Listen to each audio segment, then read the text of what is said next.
m'appelle Amaury Courbon, je suis ESSEC 2011. J'ai bossé un peu plus de 2 ans en capital risque, puis chez Marc Simoncini, puis je suis allé dans quelques startups avant de créer avec François et Alexandre Colonize. Bonjour, François Roth, ESSEC 2011 aussi. Après l'ESSEC, je suis allé faire du droit à Assas. Et après, j'ai bossé pour Unibail Rodamco avec le graduate programme, ensuite aux investissements, avant de partir pour Colonize. Moi, c'est Alexandre, ESSEC 2011 aussi. Après l'ESSEC, j'ai fait de la banque d'affaires chez Rothschild pendant 2 ans, qui était une expérience intéressante et intense. Ensuite, j'ai monté une première boîte qui s'appelait Sopilabs, qui faisait des applications mobiles, qui a fait un four, on peut le dire, pour ensuite me lancer dans une aventure beaucoup plus intéressante et ambitieuse qui est Colonize.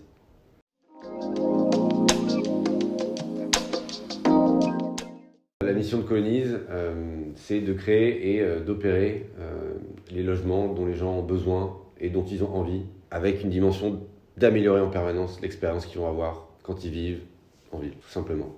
Et donc, ça passe par se demander qui va vivre dedans, quels sont ses besoins, et d'adapter le logement, donc les espaces dans lesquels il va vivre, la couche de service, ce dont il a besoin pour y vivre facilement, et s'il en a envie, la dose de communauté, d'échanges sociaux, etc., qu'il va pouvoir retrouver dans son logement. Et c'est comme ça qu'on drive tous nos projets.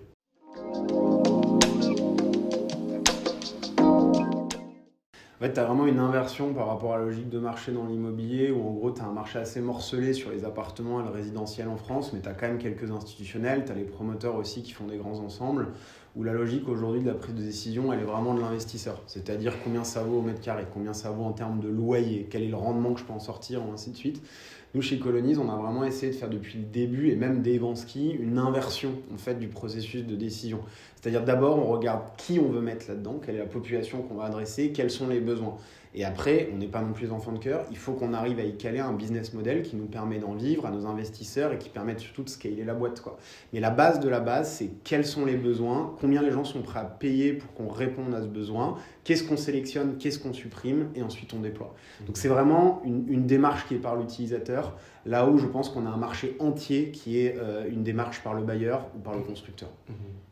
Et donc c'est pour ça aujourd'hui qu'on fait à la fois du co-living jeune actif, c'est pour ça qu'on est connu, donc toutes les maisons qu'on développe dans toute l'Europe, mais on fait aussi des projets familiaux, des projets pour les familles monoparentales, on fait des projets pour des étudiants aussi, on a un très très beau projet à Moulins-Palaiseau, et en fait à partir du moment où on va penser qu'il y a un intérêt à créer un logement meilleur pour une typologie de population, ou même pourquoi pas des programmes mixtes à terme, et bien on le fera.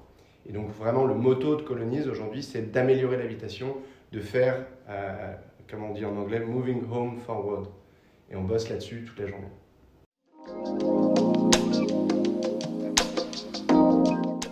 Il y a un truc qui est assez hallucinant quand on regarde les gens avec qui on bosse aujourd'hui, les gens qui sont à notre tour de table en termes d'investisseurs, c'est que c'est rempli d'ESSEC partout. L'avocat qui a fait notre levée de fonds et qui nous accompagne depuis le début, c'est quelqu'un qui était dans notre promo. Le lead investisseur de notre seed, il était dans la promo du dessus. Le lead investisseur de notre série A était dans notre promo. Le lead investisseur de la série B était dans la promo du dessus. On a pas mal de gens de l'ESSEC, même de notre promo, qui travaillent chez Colonize aujourd'hui. On a beaucoup de nos partenaires qui étaient des gens qu'on a connus historiquement au coin du bar, etc., au Foy. Donc je pense que le réseau et la communauté d'intérêt que ça crée, c'est juste hallucinant ce que ça apporte quand on monte un business comme le nôtre. Et je rajouterais dans ce sens-là, les profils sont tellement variés à l'ESSEC où qu'on cherche, on trouve toujours quelqu'un quelque part. Et je me souviens au lancement de notre boîte, on a fait une semaine à New York pour aller voir nos concurrents. Et en une semaine de boulot sur LinkedIn, on a réussi à se faire un agenda booké sur 10 jours qui était complètement hallucinant. On a pu rencontrer tous les acteurs à New York, alors qu'on connaissait personne.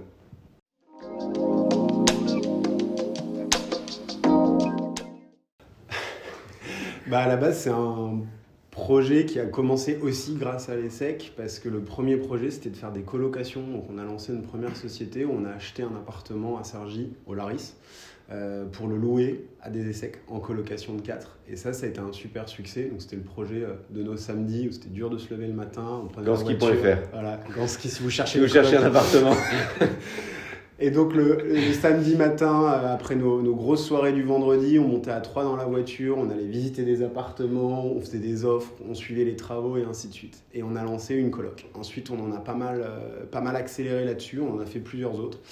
Et c'était la jeunesse du projet. On est parti à New York, comme l'a raconté Amaury, rencontrer des gens, se renseigner. Et en fait, assez rapidement, on a voulu en faire un projet à temps plein avec un vrai business model et quelque chose qui permettrait d'en vivre et de ne pas être uniquement un investissement du week-end. Donc là, on a lancé Colonies sur un modèle qui était différent. On est parti sur un modèle qui était beaucoup plus asset light, un produit qui était beaucoup plus qualitatif et qui était aussi adressé à une population qui était beaucoup plus vaste, parce qu'aujourd'hui on ne fait pas les étudiants de l'ESSEC chez Colonies, on fait les étudiants, mais on fait principalement les actifs, les expatriés, on fait des couples, demain on s'interroge sur plein d'autres dynamiques, on est aussi déjà à l'international, en Allemagne, on regarde la Belgique, le Luxembourg et ainsi de suite, donc on a un produit qui est beaucoup plus ambitieux, mais c'est vrai qu'à la base on est parti d'un constat hyper simple, qui était de se dire les colocs à Cergy, c'est nul. On peut faire un truc qui est mieux et qui est rentable. Voilà. Et en fait, cette logique de se dire, on se met dans les pompes de celui qui a un besoin dans le résidentiel, on lui design quelque chose aux petits oignons qui correspond à sa demande, et derrière, on s'arrange pour qu'il y ait un business plan qui soit viable pour les investisseurs. Ça a démarré avec Ganski et aujourd'hui, ça nous anime sur toutes les verticales qu'on est en train de sortir chez Colonies.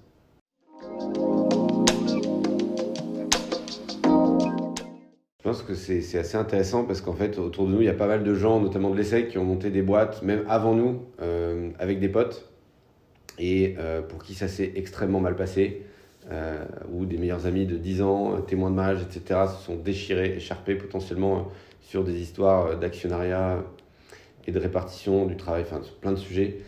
Donc c'est quelque chose qu'on avait vachement en tête au moment où on a lancé le projet, et ça, c'est quelque chose qui... et un peu une spécificité de notre association, c'est qu'on s'est dit dès le début, la pire chose qui puisse nous arriver, c'est de se déchirer. C'est le plus gros risque pour nos vies personnelles parce qu'on est extrêmement potes, qu'on est très proches. C'est le plus gros risque pour ce business, c'est le plus gros risque pour tout ce qu'on fait à côté. Et donc, on a vraiment eu à cœur très tôt de s'aligner à 100% sur le pouvoir qu'on pouvait avoir, sur l'argent, sur la répartition du capital, et sur tout un tas de choses. Et c'est quelque chose sur lequel on est très vigilant, duquel on discute très souvent. Et on s'est même mis en place des rituels pour continuer à bosser là-dessus, pour continuer à s'aligner sur notre vision de la boîte, sur les décisions qu'on veut prendre, sur même nos vies perso et les rythmes de développement qu'on a à côté du boulot, pour voir que ça matche toujours. Et ça marche très bien. Ouais. Et même, j'irais plus loin, enfin, on est extrêmement potes, et pour la petite anecdote, on s'est rencontrés tous les trois à la Reste de l'ESSEC. On était dans le même UV et on s'est rencontrés donc à la rentrée. Et tout ce que dit Alex est complètement vrai. Et ce que je rajoute, c'est que se le dire c'est bien, l'écrire c'est mieux. Et c'est ce qu'on a fait en fait le jour 1, on s'est créé un pacte entre nous en disant voilà ce qu'on a le droit de faire, ce qu'on n'a pas le droit de faire. Et c'est des règles qui existent encore et qu'on applique tous les jours. Et après, je pense que le chiffre de 3 nous a pas mal aidé depuis le début parce qu'en fait, il permet de régler tous les contentieux et les débats depuis le début. Et en fait, cette règle, elle sort de Ikea, bon Ikea de Franconville, où on s'engueulait sur la couleur des tapis de bain qu'on devait acheter ou du mobilier. Et on s'est dit, non mais on va pas passer des heures à savoir ce qu'on va acheter et on va fixer une règle qui est que quand il y en a 2 qui sont d'accord pour quelque chose, le débat est clos et on le fait. Et en fait, cette règle, on l'a appliquée pour tout. Ce qui fait que contrairement à pas mal d'entrepreneurs qui se lancent à 2 notamment, ça évite tout blocage. Parce qu'on n'a jamais eu le cas encore à présent où chacun avait un avis radicalement différent des 2 autres. Il y a toujours une majorité qui se dégage. Et par contre, à ce moment-là, on met son ego de côté et on suit. En moyenne, on est très alignés, mais ça permet de débloquer pas mal de conflits. Ouais, c'est assez marrant parce qu'au final, cette règle, elle ne nous sert pas tant que ça. Parce qu'avec une bonne communication, on arrive à être tout le temps aligné et c'est plus un fail-safe que... Et je pense que ça évite, quotidien. Quand tu es 1-1, il y a un bout d'un moment, nous on le voit autour de nous, notamment des potes de l'ESSEC qui ont monté des boîtes, ou ainsi de suite, tu te retrouves dans une dynamique où tu commences à compter les points. Genre qui a fait quoi de machin, ensuite c'est pas forcément hyper sain. Et après, il y a des façons de le contourner. Il y a plein de boîtes successful à 2. Mais c'est vrai que nous, depuis le début, ce chiffre de 3, franchement, on n'a jamais regretté, je pense. Ouais, et puis la force du 3, c'est qu'il y a toujours un arbitre. Le risque à 2, c'est que quand tu commences à rentrer en conflit, le conflit peut prendre une proportion telle qu'à la fin, tu te déchires. On a vu des potes, notamment des secs, qui sont déchirés comme ça. Le 3, c'est qu'il y a toujours, si les forces sont bien réparties, il y a toujours un arbitre. Et ça dépend des sujets en réalité. Donc, que ce soit de l'actionnariat, que ce soit des opérations, peu importe, ça s'équilibre. Et ce qui fait qu'on peut avancer assez sereinement. Et ça crée en plus de ça, je trouve, un vrai climat de confiance. Parce qu'on sait que s'il y en a 2 qui prennent la décision, a priori, c'est qu'ils ont raison. Et donc, tu mets ton ego de côté. Et très souvent, on observe que la majorité a souvent raison. Puis il vaut mieux prendre une mauvaise décision très vite que une bonne décision trop tard. Quoi. Exactement.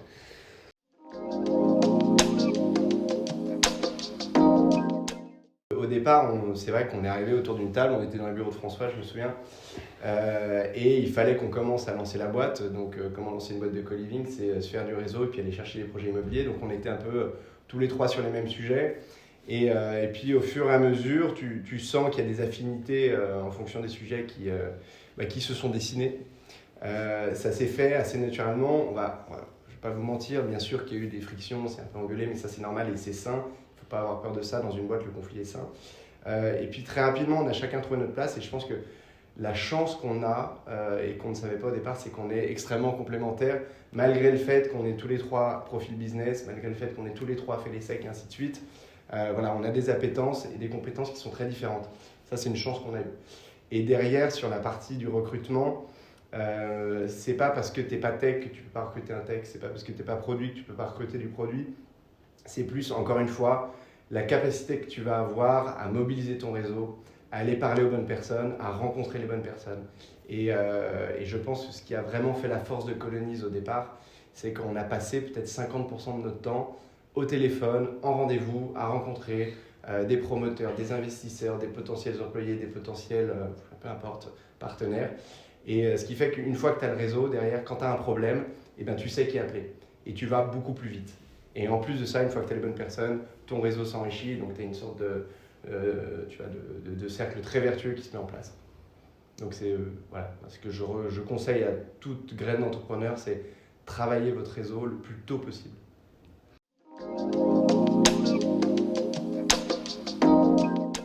On a eu la chance aussi très tôt de pouvoir embaucher des gens très seniors dans ce qu'ils faisaient, dans l'immobilier. On a une des premières personnes qu'on a embauchées, c'est un mec qui avait plus de 10 ans chez Unibail. C'est assez rare dans la vie d'une start-up, quand on est 4, d'embaucher des profils pareils. Et je pense que c'est certes dû au réseau, et ça a été très important là-dedans. La deuxième composante, c'est quelle énergie tu mets avant ton projet. Et en fait, c'est ça qui convainc les mecs au final. Ils s'en foutent que tu sois bon dans l'immobilier ou pas. Ils s'en foutent que tu aies des hard skills. Ce qui compte, c'est est-ce qu'ils aiment le projet, est-ce qu'ils sentent la conviction, est-ce qu'ils sentent l'énergie, est-ce qu'ils ont envie de rentrer dans la dynamique avec toi. Et je pense que ça, c'est aussi une de nos particularités au départ. C'est qu'on avait une force de conviction tellement élevée qu'on a vraiment réussi à embarquer du monde avec nous et à aligner des gens avec nous sur notre constat de marché et sur ce qu'on voulait en faire. Et en plus, c'est vraiment pour le coup, je pense, une dynamique qui est vraiment celle d'un cercle vertueux, c'est-à-dire recruter les gens les plus seniors, les plus crédibles. Ça permet d'amener des capitaux, des investisseurs. L'immobilier, c'est aussi un secteur qui est assez moutonnier. Quand tu commences à signer un deal avec un gros, que ce soit un promoteur ou un investisseur, il y en a 5 autres qui vont te contacter et qui vont dire moi aussi je veux en être ou ainsi de suite. C'est hyper dur parce qu'en fait au départ, tu te demandes c'est quoi la première brique. Est-ce que je commence par recruter un senior, lever des fonds, trouver des partenariats ? En fait la réponse c'est un peu tout en même temps. Comme Alexandre a dit, il faut mobiliser tout ton réseau, te survendre un peu, c'est obligé. On a survendu la boîte, survendu le concept, mais on a prouvé qu'on avait une vraie conviction. Et en fait, au bout d'un moment, tu es dans une dynamique où chaque bonne nouvelle va débloquer la suivante. Et ça passe principalement par les gens que tu vas recruter, les gens que tu vas convaincre en tant que partenaire, en tant qu'investisseur. Et c'est eux-mêmes qui vont t'emmener la brique d'après, quoi.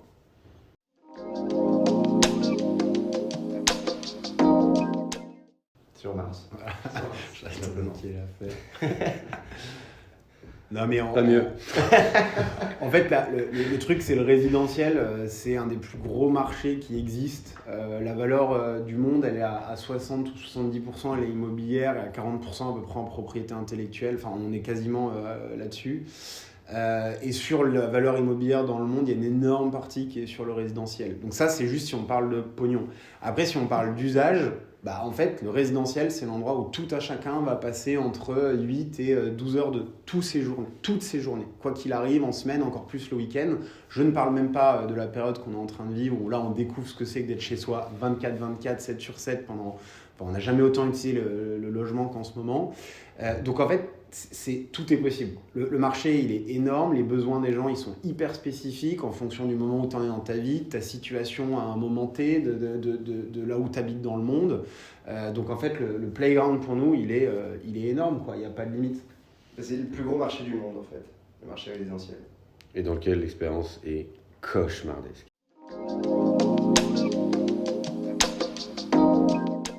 Au début, quand on a acheté notre premier appartement, donc neuf, les Laris Orange, 4e étage. Je leur donne pas trop d'idées non plus. On a acheté la copro vraiment. Superbe appart, belle prestation. Tu vois, au début, on n'avait pas grand-chose, on avait quelques économies chacun. On avait envie de faire de l'immobilier, c'est quelque chose qui nous excitait un petit peu. Et donc on est parti à la recherche d'un appartement, on a fini par trouver, c'était plutôt une bonne affaire. Et il a fallu convaincre des banquiers.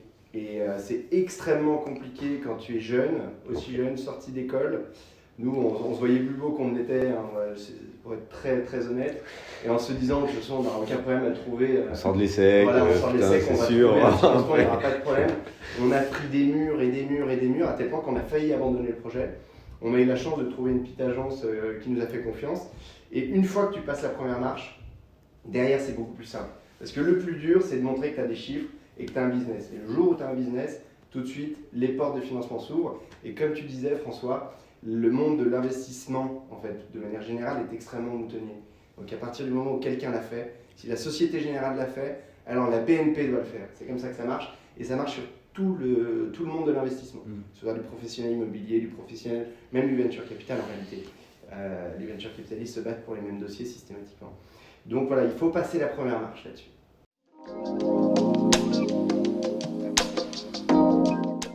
Sur le financement de colonies, déjà, il y a deux grandes parties dans le financement de colonies, parce qu'on est un modèle asset light, donc on ne possède pas les biens immobiliers qu'on va exploiter. Donc on a certes un financement qui est assez classique pour une startup, qui est de faire des levées de fonds pour financer la boîte elle-même, les salaires, la R&D, enfin, tous les capex, etc.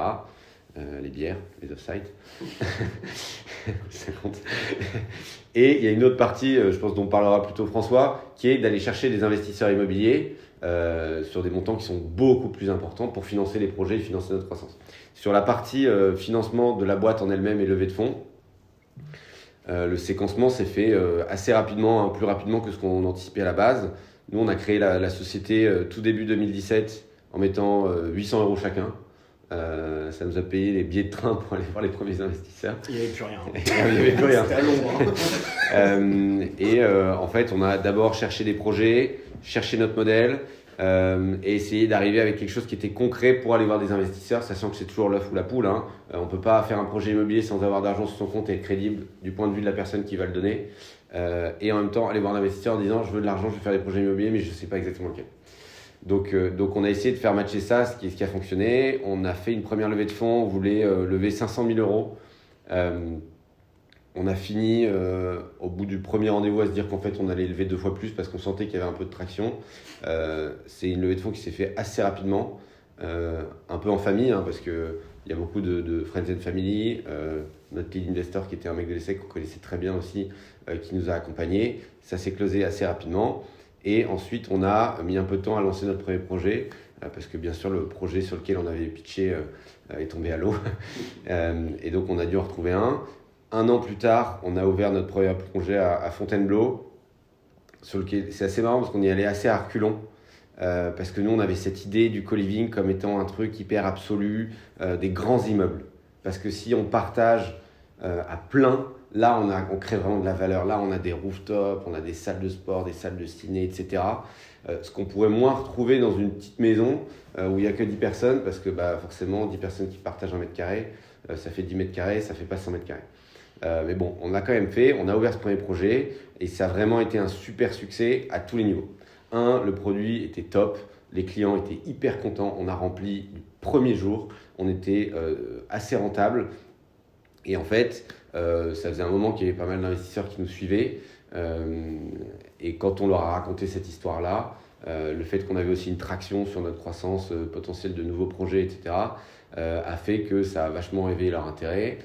Et c'est là qu'on a fait notre série A de 10 millions d'euros, qui nous a permis de vraiment, on était 5 personnes à cette époque-là dans la boîte, on est passé à 10, puis à 20 assez rapidement. Passe un an, on a vraiment commencé à structurer la façon dont on faisait les choses. On a vraiment bien staffé notre équipe en termes de seniorité, en termes de skills sur chaque ligne de métier, en termes de processisation de comment on allait travailler, comment on allait assurer cette croissance, etc. Et en termes de traction aussi, parce qu'on commençait à signer plein de projets, notamment des trucs assez médiatisés, des concours gagnés auprès de la mairie de Paris.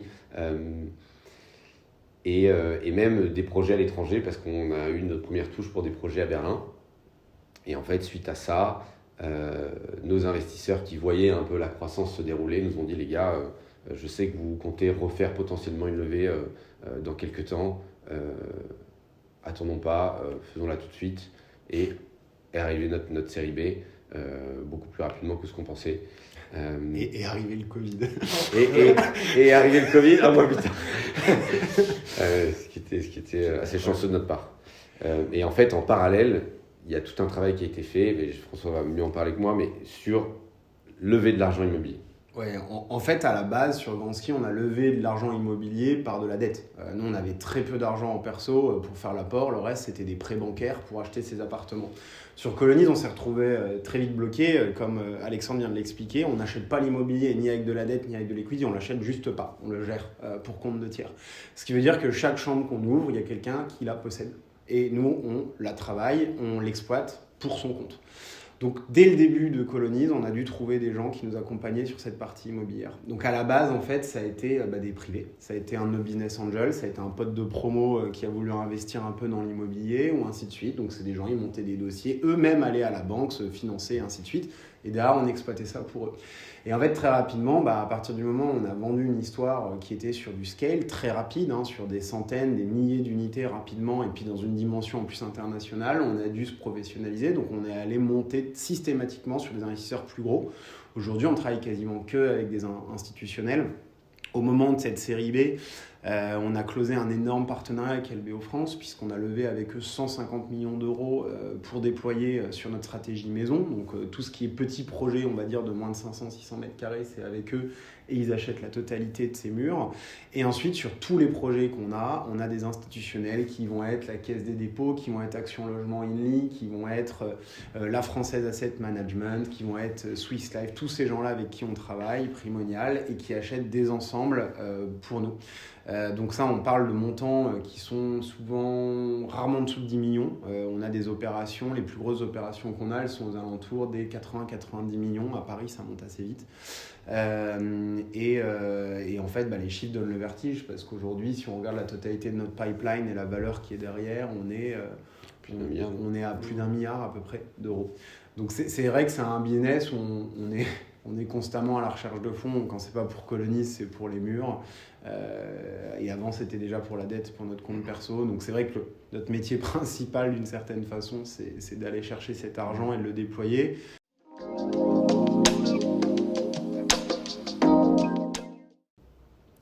On a vraiment commencé avec rien en perso.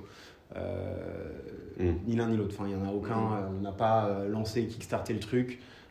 Merci Pôle emploi pour notre chômage quand même. Ouais, c'est vrai. Et nos ruptures conventionnelles. Mais voilà, la vérité, c'est que même si les sommes aujourd'hui donnent assez vite le vertige, on est vraiment parti avec, comme tu l'as dit, 800 chacun sur Colonize et sur Ganski, je pense, 10 000.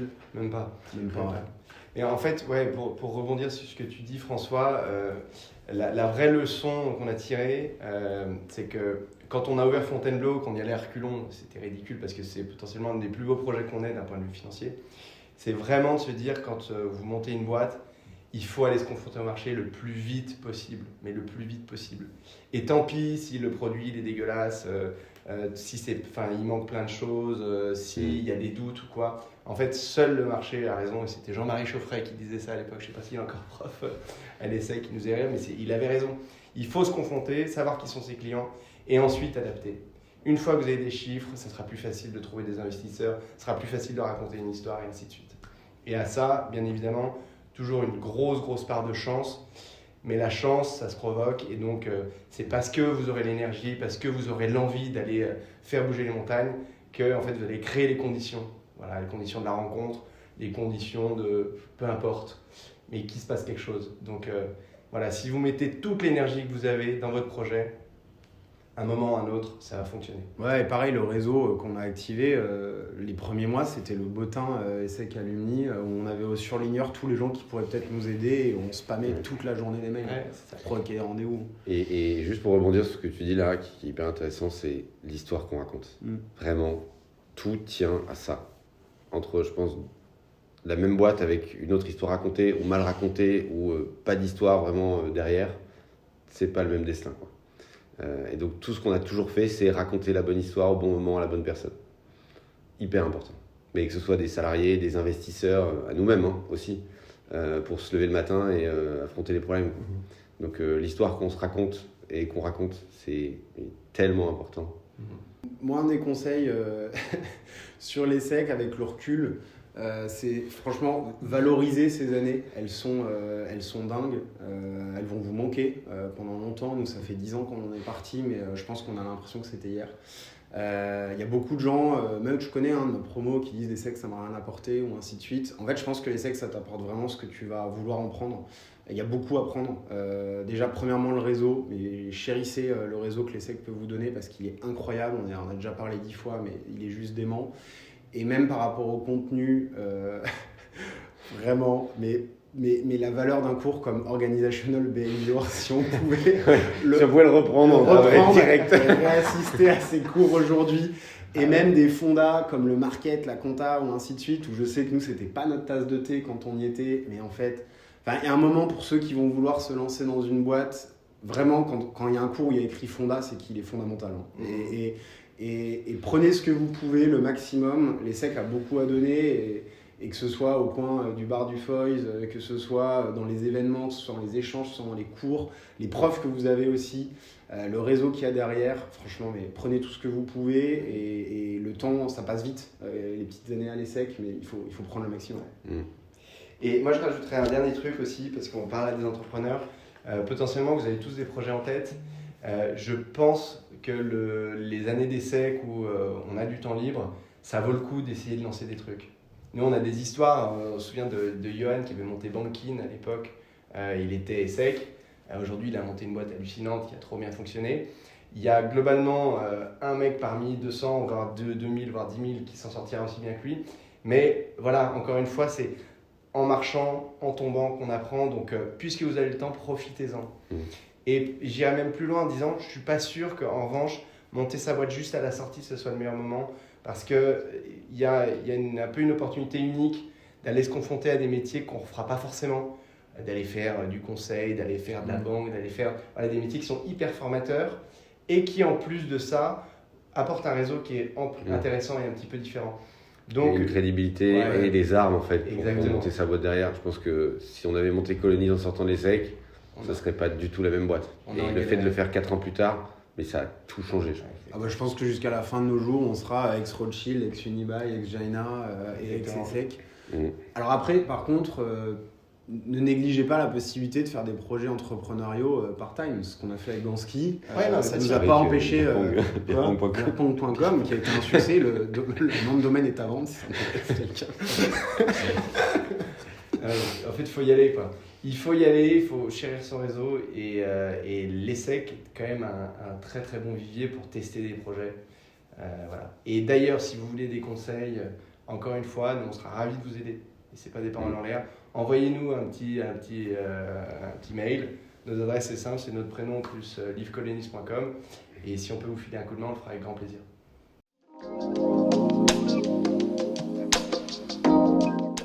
Il y a plein d'ESSEC chez nous. On adore bosser avec des ESSEC parce que c'est quand même des gens qui globalement ont la tête bien faite, et ont souvent l'envie un petit peu d'aller se confronter au business et de comprendre ce que c'est. Nous, on recrute énormément de stagiaires, énormément de jeunes, de jeunes diplômés.